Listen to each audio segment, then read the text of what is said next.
This lecture is going to cover a philosophical movement known as the scholasticism movement. Scholastic philosophy is another way to refer to it. And we're also going to cover the three A's of this period as far as the philosophical rock stars of the time, uh, Abelard, Anselm, and Aquinas. Scholasticism is actually a name that was given to the kind of philosophy that was done in the Middle Ages. The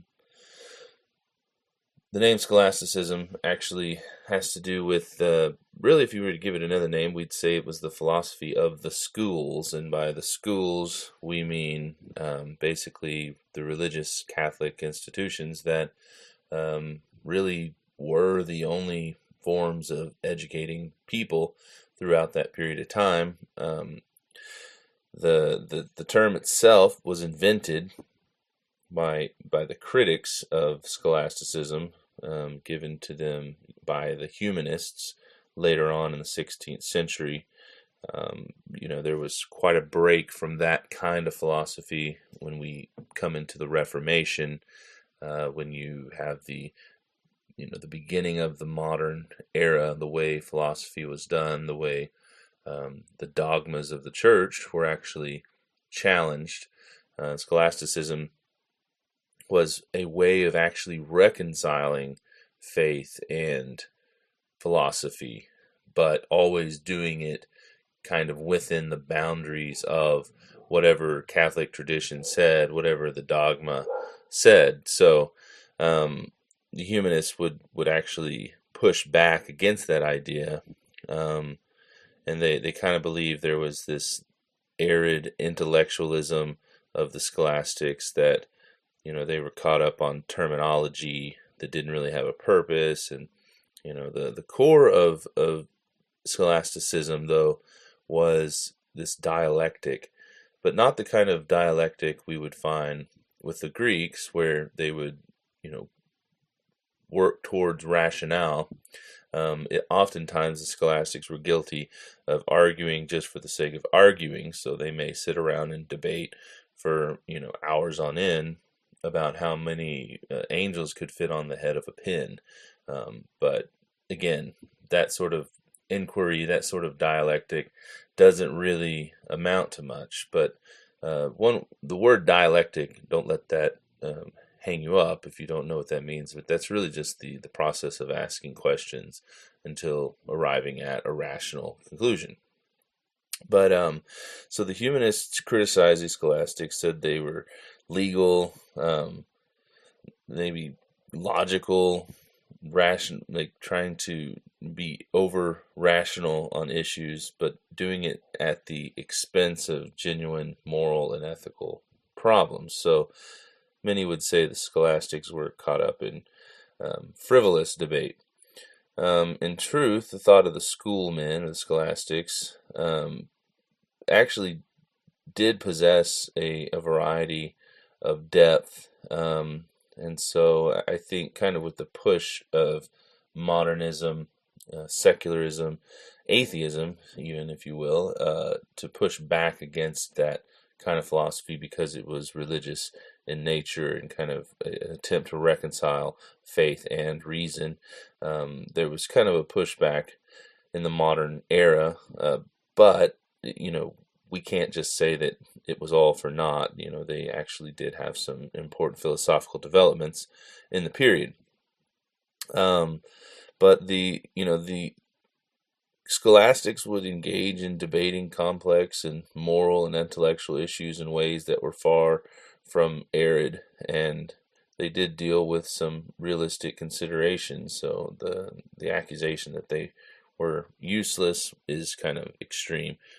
There was not, moreover, a single set of assumptions about philosophical issues within the scholastic movement. And so to say what is scholastic philosophy is really kind of a difficult thing to define. It's more of a movement, more of a category of different kinds of philosophical things that were taking place at the time. But the human The humanist philosophers came to contrast their own method of discussing and writing about philosophical problems against those of the scholastics, and to argue that their ideas were more original and morally relevant than those of the medieval schoolmen.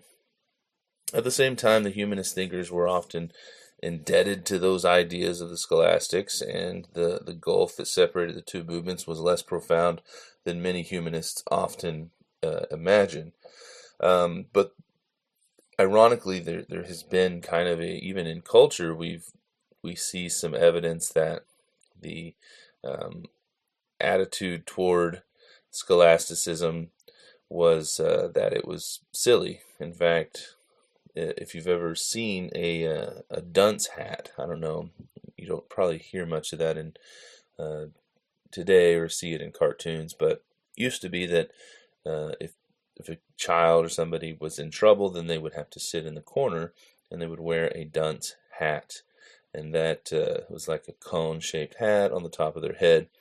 But that is actually comes from the name of one of what was people would consider one of the founding philosophers in the movement, Duns Scotus. And so the idea that, when you're dumb or you're in trouble or you're not a good student or something to that effect, they would label them with this hat that marked them out, like Duns Scotus, who was a philosopher during the scholastic period.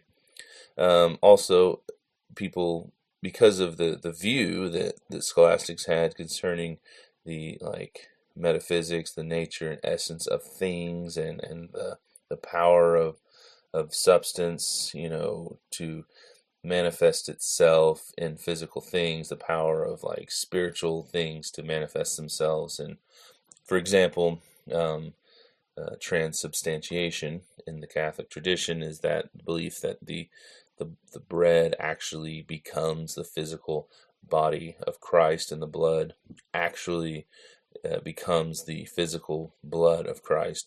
And that this was even one of the beliefs that Martin Luther, in the 1500s, when he rebels against the Catholic Church, this is one of the things he doesn't depart from. He actually holds this belief and argues for it in kind of a rational way.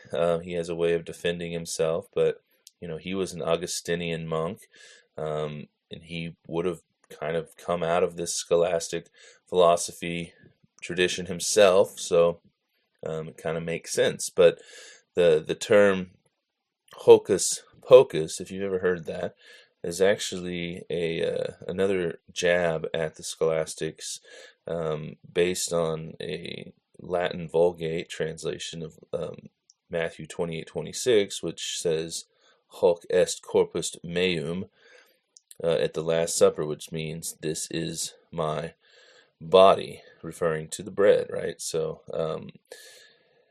interestingly, the whole concept when someone says, all that hocus pocus stuff, it's coming back to that kind of, jab at the scholastics, that in the Catholics that believed that the bread actually would become the body somehow.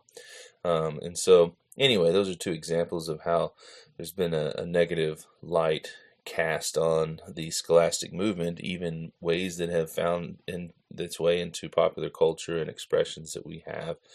It's interesting.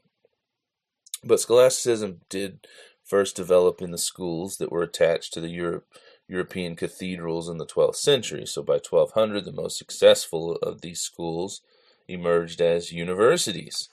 These first universities, like Oxford in England and Bologna in Italy and Paris, France, there were, these institutions that really become the basis for education. In fact, we still to this day follow in the tradition that was set forth by the medieval universities.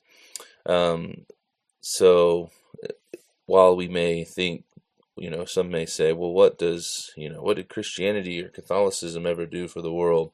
Well, we could attribute the university, universitas, And the Latin, we could attribute hospitals, orphanages, those kinds of things really took a major place in Western civilization because of the efforts of Catholicism and Christianity, Protestantism, even later on. But so these institutions were carefully nourished both by the church and the local state, since the students that they were going to train provided this pool of eligible talent that would go on to assume positions of authority in secular and religious governments. So the university, the medieval Catholic university, was important. The curriculum taught in these universities really didn't change much over time.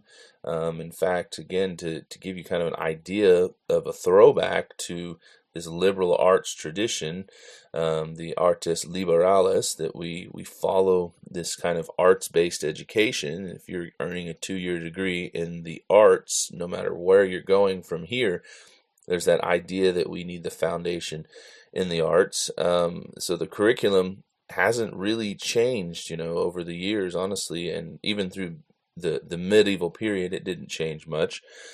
Students began their instructions at the universities when they were actually in their mid-teens, and then after completing their preparatory work at home or in secondary schools, then they would go on to the university. Since all instruction within the universities was in Latin, most students required years of elementary and secondary instruction, either formally or informally, before they could enter a university. So you already had to know more than one language just to go to college. And again, if we kind of roll back the clock of our education, even in the public school system, we teach a language. You have to take some kind of language. Now, how well we succeed at mastering that language by the time we get out of high school is debatable, but usually we don't.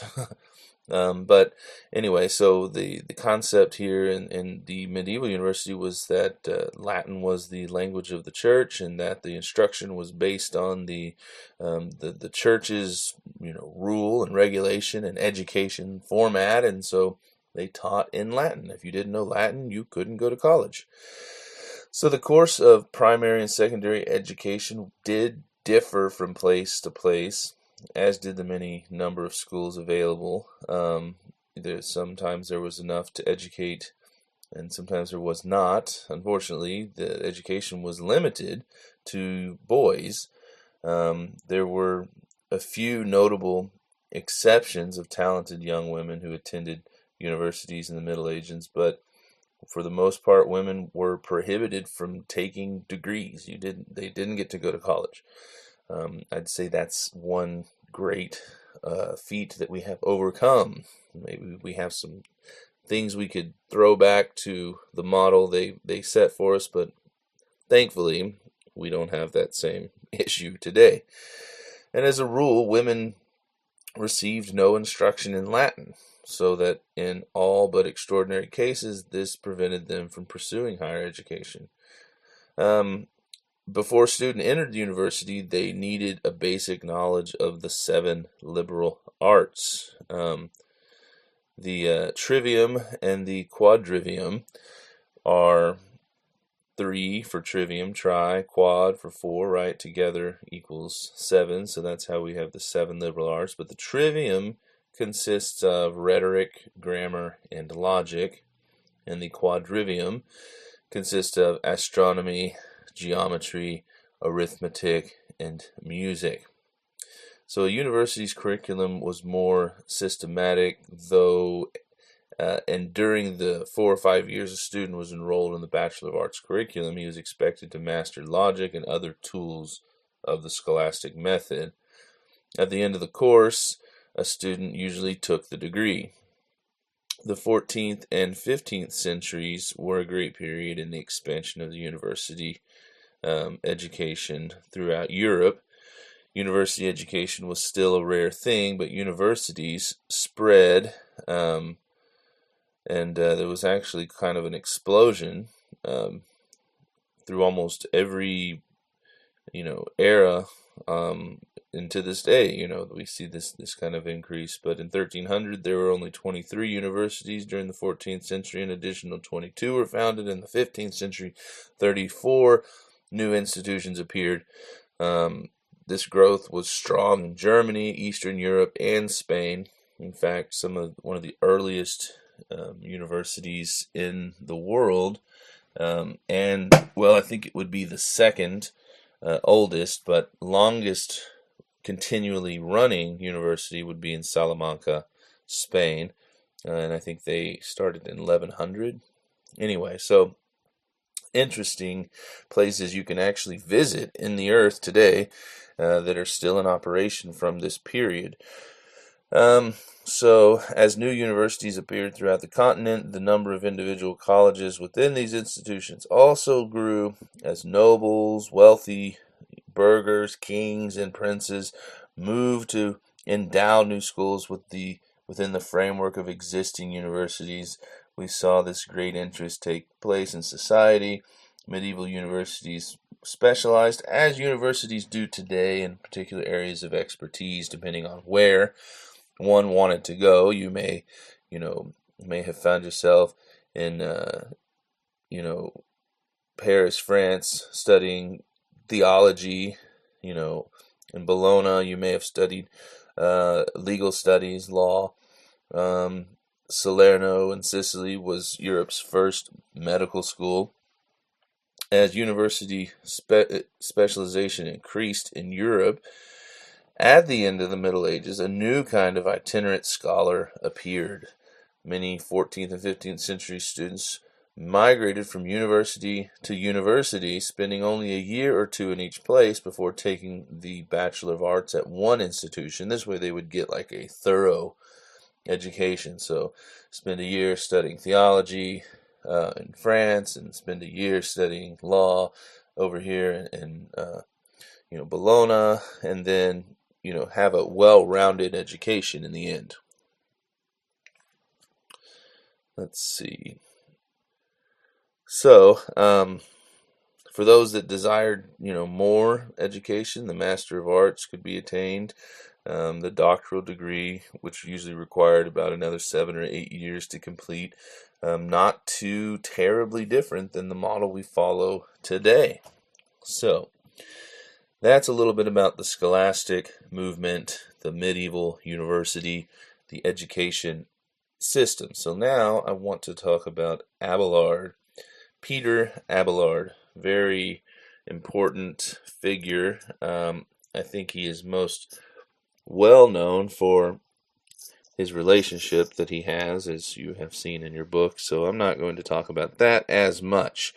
I'd like to talk a little bit about his role as a philosopher and theologian, a little bit of his background. So he was famous as a poet and a musician. He was born 1079, lived until 1142. He was a genius, as many would contend. Everything he did seemed to be successful. He's arguably the greatest logician of the Middle Ages, and is equally famous as the first great nominalist philosopher. So nominalism is kind of an abstract form of philosophy, and I'll see if I can present it to you in simplicity. However, it is definitely kind of difficult to grasp. But nominalism is this idea that there are no universals. There are only names. The Latin word for nomens, for name, is nomens. But realism, which is the opposite of nominalism, says there is a universal substance behind everything we observe with our senses. And so, without when you see an object, you say this is a chair. The realist would say behind that chair is a universal ideal substance of chair that makes this chair possible.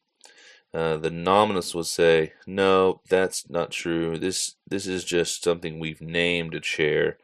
There is no universal substance that makes this chair a chair. This is just a thing we call chair. And again, it is confusing, but later in life, Abelard ends up at Saint Denis Cathedral, and he begins to be influenced by this work Timaeus, which was a Neoplatonist work, and other Platonist writings.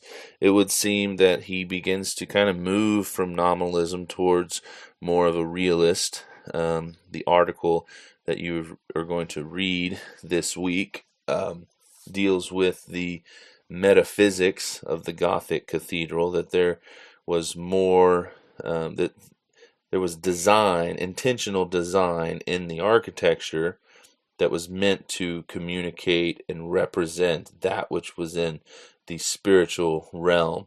And so that kind of gives credence to this idea, this realist concept, that there is some substance, right, in that's allowing the architecture itself to have meaning. It's this substance in the metaphysical and spiritual unseen world behind the Gothic cathedral that is also, giving substance, a universal substance that's behind the architecture. So Abelard championed the use of reason in matters of faith, which was consistent with the scholastic movement. He was the first to use theology in its modern sense, and his systematic treatment of religious doctrines are as remarkable for their philosophical penetration and subtlety as they are for their audacity. Abelard seemed larger than life to his contemporaries. He was quick-witted and sharp-tongued, and had a perfect memory, and boundless arrogance made him unbeatable in debate. He was said to, by one supporter, who was actually a detractor, never to have lost an argument, and the force of his personality impressed itself vividly on all with whom he came into contact. His luckless affair with Heloise made him a tragic figure of romance, and his conflict with Bernard of Clairvaux over reason and religion made him the hero of the Enlightenment. For all his colorful life, though, his philosophical achievements are the cornerstone of his fame. Anselm of Canterbury, one of my favorites. Let's talk about him for a second. He was arguably the outstanding Christian philosopher and theologian of the 11th century. He lived from 1033 to 1109. He is known for his celebrated ontological argument for the existence of God, which can be found in chapter 2 of his Proslogion work that he wrote, and his contributions to philosophical theology, and indeed philosophy more generally, do go well beyond the ontological argument. One thing that I'd like to draw attention to theologically that we can attribute to Anselm is his view of the atonement, the satisfaction or commercial theory of the atonement. This is important because while there has been a general accepting view of the atonement, and what I mean by atonement is what did the work of Jesus on the cross accomplish. The word atonement is a word that literally means covering. The Jews in the Old Testament would perform sacrifices, and by the shedding of the blood of the animals or the offerings that they gave, there was a temporary atonement. Some have gone so far as to play with the language there and say at one meant that by offering the sacrifice, it puts the individual at one with God, but only for a period of time. And that was a foundational difference for Christianity, was that it was not just this one time, this thing that would temporarily cover the sins of humankind, but that it washed them away, that it propitiated, it satisfied God. So this satisfaction view of the atonement is different than the temporary, every year on Yom Kippur, the Jews would go and they would offer, their sacrifices for atonement for that year, and then, they come back the next year and they'd have to do it again. The satisfaction theory of atonement, as offered here first by Anselm, was the idea that the issue was settled, it was satisfied, that God's wrath was no longer being held over people. Interestingly, if you look at the time period here where Anselm lived, he lived in 1033 to 1109. So there had already been over 1,000 years of Christian thinking concerning the nature of the atonement. Unfortunately, and I say unfortunately because I think the early church fathers kind of missed something here, but the idea of the ransom view of the atonement held the predominant view for about 1,000 years, roughly. I mean, there were other times where theologians spoke up with different ideas. We can attribute some things to Augustine, but ultimately, if you look at Anselm's view, he's the first one to give this idea of the wrath of God being satisfied by the blood of Jesus. The ransom view, which was commonly held by the church fathers, was the idea that basically Jesus died, went to hell, shows up to the devil and says, "Hey, you got me, you win." And then somehow when the devil's not looking, Jesus grabs the keys to death and Hades and says, "You've been punked," and then flees the scene, comes back and ascends to the right hand of the Father, releasing humankind from captivity by the enemy, that the devil no longer has authority over the people. So that would have been the ransom view, that Christ's blood was a kind of ransom that set us free from the grip of Satan. So Anselm comes along and he says, "No, you've got it all wrong. It's actually this satisfaction theory." And he, in a work of his, Cur Deus Homo, which is literally why the God man, he explains that God's honor and dignity has been offended by sin. And so in his view, God's offended honor and dignity can only be satisfied by the sacrifice of the God-man, Jesus Christ. And so because the offense has been made against God, the only way to bring back the honor and dignity of God is to offer a sacrifice that is as valuable as God. So there we have Christ, who fulfills that level of value by being the God-man. And some believed that humans could not render to God more than what was due to him. The satisfaction due to God was greater than what all created beings are capable of doing, since they can only do what is already required of them. So therefore, God had to make satisfaction for himself. Yet, if this satisfaction was going to avail for humans, it had to be made by a human. So, the Messiah needed to be both God and human, because he was solving a human dilemma between humans and God. The value of making right the offended dignity of God is to offer a sacrifice comparable to the value and dignity of God. You see what I'm saying? So now this differs a little bit from what is known as the penal substitution theory, coming from the idea that Christ bore the penalty for our sin. And this idea is really developed more in the Reformation period with Calvin Luther. Um, so don't confuse the two. They're similar. I think that the satisfaction view of the atonement paved the way for the penal substitution theory, but they are not exactly identical. One is about restoring dignity and honor to an offended God. The penal substitution theory is about God owes you wrath, you deserve to die, you deserve to go to hell, and Jesus suffered your penalty in your place.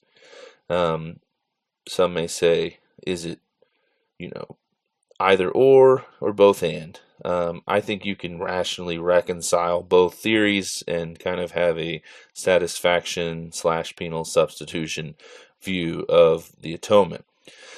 So Anselm, by contrast, regarded human sin as defrauding God of the honor he is due. Christ's death, the ultimate act of obedience, gives God great honor.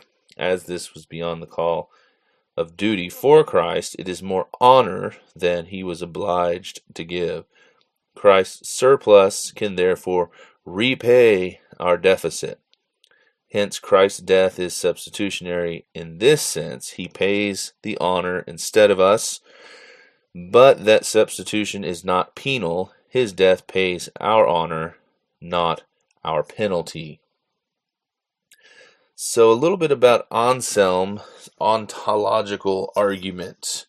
Ontology is the philosophical category that deals with essence and being and existence.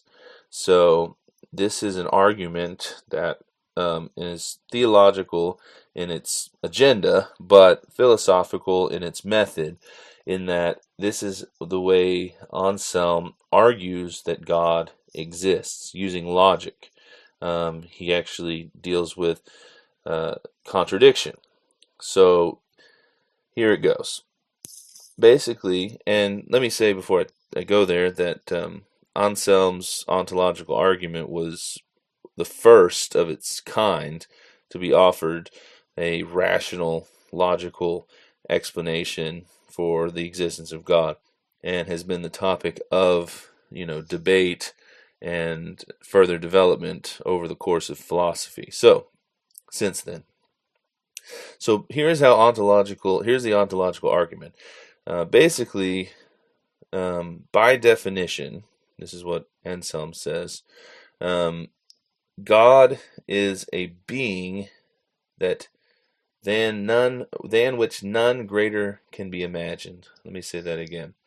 God is a being than which none greater can be imagined. So what that means is no being greater than God can even be imagined. God, by definition, is ultimate greatness. God is the greatest possible being that can be imagined. And so part of what makes God God is that nothing greater than God can exist. That's one of the characteristics of God, is that he is absolutely the ultimate greatness of any being, that there's none greater. So if God, so then the second thing is God actually exists in the mind, okay, because we conceive of God, we think of God, we have an idea in our mind of what God is like. Now, to the atheist will say, well, God only exists in your mind. There is no real God. He doesn't exist in time. He doesn't exist in reality. It's all in your head. So, and some would say, okay, so God exists as an idea in the mind. We'll give you that. But we also know that God, by definition, nothing greater than God can be imagined. So this is where it gets interesting. So then he says, a being that exists only in the mind, as the atheists would accuse, and not in reality, is by essence not ultimate greatness. It's not God. So let me explain that. A being that can only exist in the mind, that only exists in the mind, well, to be greater than that, would mean that God exists in reality. So the one you have in your mind isn't actually God. So by even being able to imagine a being greater than one that only exists in the mind, you therefore substantiate a God that can exist. So if God exists only as an idea in the mind, then we can imagine something greater than God, namely a God that actually exists in reality. But we cannot imagine something that is greater than God. For it's a contradiction to suppose that we can imagine a being greater than the greatest possible being that can be imagined. Therefore, God exists. So this becomes the basis of argument for how we can determine if God can exist philosophically or within using logic. Now, Thomas Aquinas will come along and he will offer 5 other ways to proving the existence of God, one of which is ontological, but Aquinas kind of follows in this Aristotelian idea that you can't know God. God's utterly transcendent, that he's so vast and so great, so beyond the human finiteness that you can't conceive of God, that he is this unconceivable essence. But while we're on Aquinas, let's talk a little bit about him. Thomas Aquinas lived from 1225 to 1274. He lived at a very critical juncture of Western culture when the arrival of the Aristotelian, or Aristotle's works, the corpus, in Latin translation, reopened the question of the relation between faith and reason, calling into question the modus vivendi that had obtained for century. The interesting thing is Aquinas makes probably the greatest effort and accomplishment of reconciling matters of faith with reason. So after Thomas, though, after his early studies at Monte Cassino, moved on to the University of Naples, where he met members of the new Dominican order. It was at Naples as well that Thomas had his first extended contact with the new learning.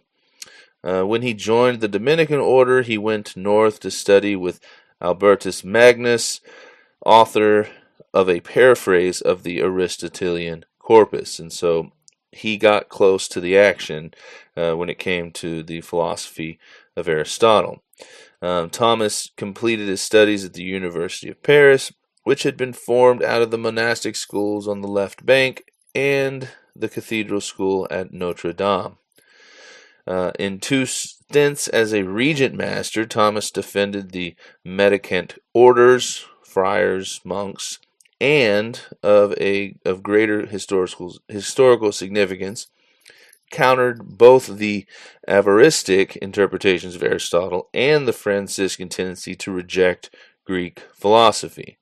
And so that kind of gives you this interesting kind of environment. Well, Avarism was a medieval school of philosophy that began in the late 13th century, which was based on the works of the 12th century Arab philosopher Averroes, also known as Ibn Rushd, and his interpretations of Aristotle and his reconciliation of Aristotelian philosophy and Islam.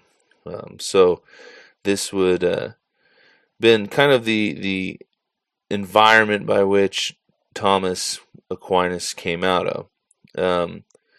So as I said before, the modus vivendi, which actually means the way of living, coexisting between faith and philosophy, that was the result.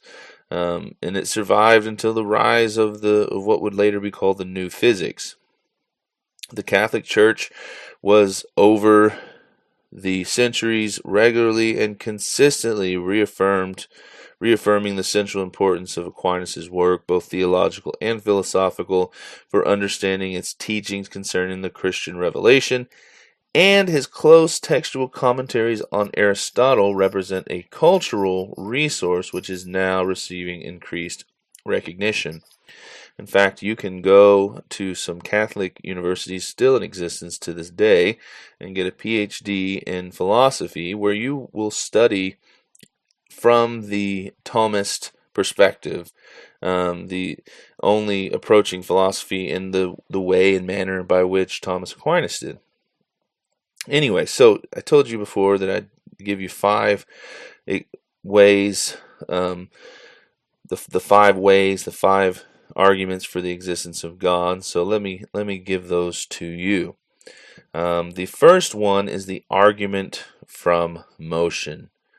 St. Thomas Aquinas, studying the works of Aristotle, concluded from just common observation that an object that is in motion, like planets or rolling stone, is put in motion by some other object or force. So for this, Aquinas believes that ultimately there must have been an unmoved mover, that we'll call God, who first put things in motion. So the argument goes like this: nothing can move itself. If every object in motion had a mover, then the first object in motion needed a mover. This first mover is the unmoved mover, called God. Now some would contend with this, and they'll argue against that to say, if God is moving, wouldn't he have to have been moved? And so if nothing moved God, therefore God doesn't exist. That's the counter argument there. The second argument that Aquinas offers is the argument from cause. Now this way deals with the issue of existence. Aquinas concluded that common sense observation tells us that no object creates itself. In other words, some previous object had to create it. Aquinas believed that ultimately there must have been an uncaused first cause, God, who began the chain of existence for all things. So we'd follow the argument this way. There exist things that are caused, created, by other things. Nothing can be the cause of or create itself.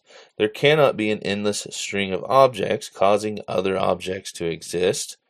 Therefore, there must be an uncaused first cause called God.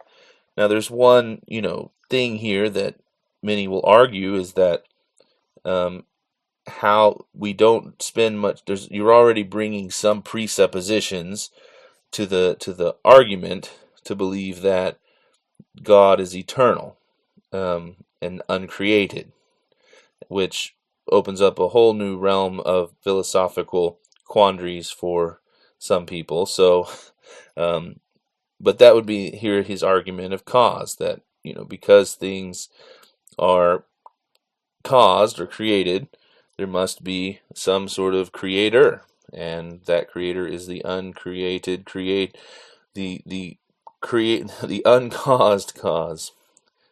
Let's see. So the argument from contingency, this would be the third argument here for the existence of God. This way defines 2 types of objects in the universe: contingent beings and necessary beings.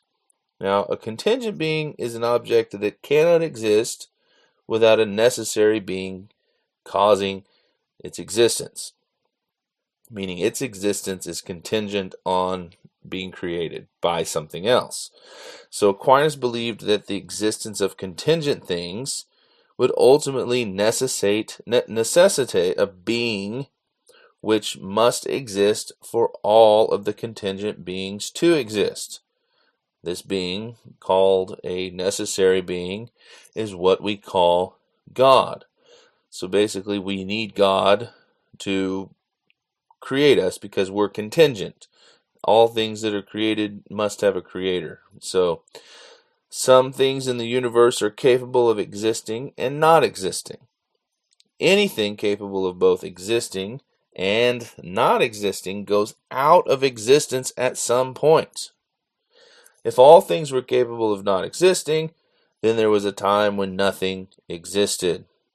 But anything that doesn't exist can only come into being through the agency of something that does exist. Therefore, there must be something that always exists. That is necessary rather than contingent, because otherwise nothing would ever come into existence. The necessity of some things that are necessary is caused by an external force. There must be something necessary whose necessity is not caused by an external source.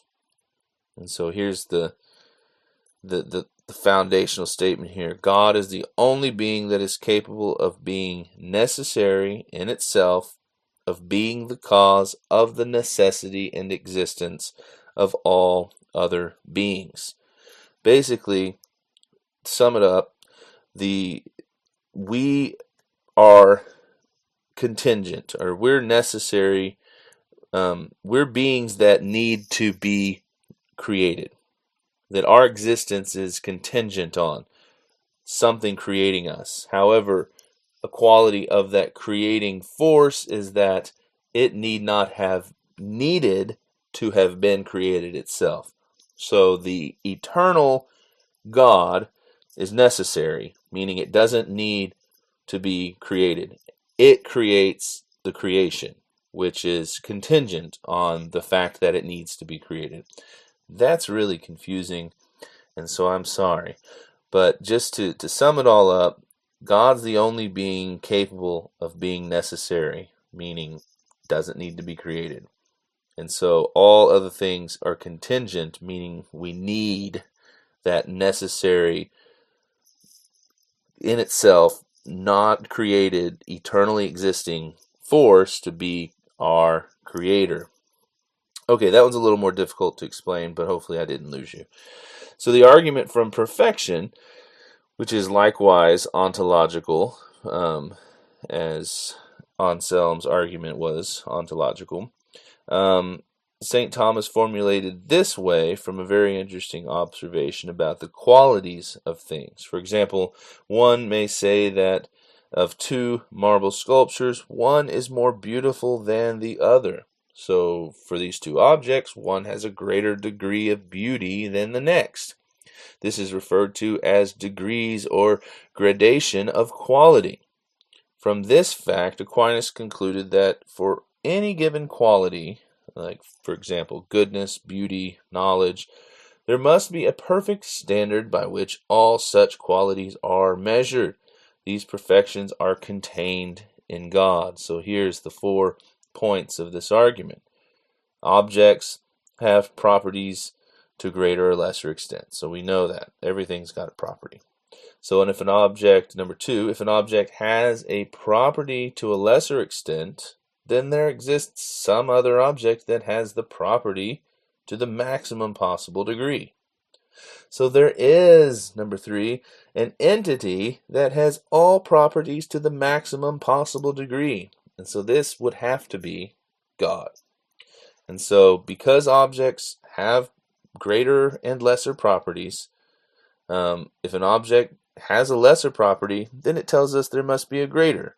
So if there is a greater, there's always a greater, and if there's a greater, there's a greater, there's a greater, there's to some maximum possible degree this great maximum greatness. And that is, in essence, the definition of God, maximum greatness, ultimate greatness. So the last here is the argument from design, and we call this the teleological argument, the study which deals with the study of evidences of design in nature. The final way that St. Thomas Aquinas speaks of has to do with the observable universe and the order of nature. Aquinas states that common sense tells us that the universe works in such a way that one can conclude that it was designed by some intelligent designer, God. In other words, all physical laws and the order of nature and life were designed and ordered by God, the intelligent designer. So here's his 4 points of the argument, and we'll close. He says, among objects that act for an end, some have minds, whereas others do not.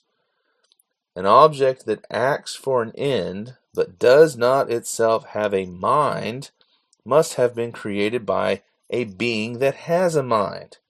So there exists a being with a mind who designed all mindless objects that act for an end. Hence, that being is God.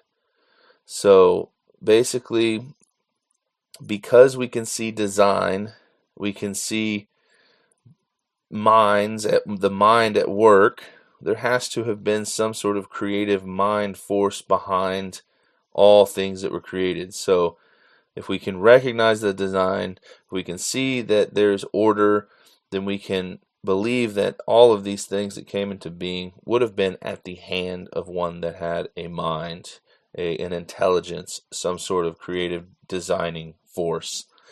So there you go. That's the 5 ways of Thomas Aquinas, which were his attempt to explain the existence of God in terms of philosophy.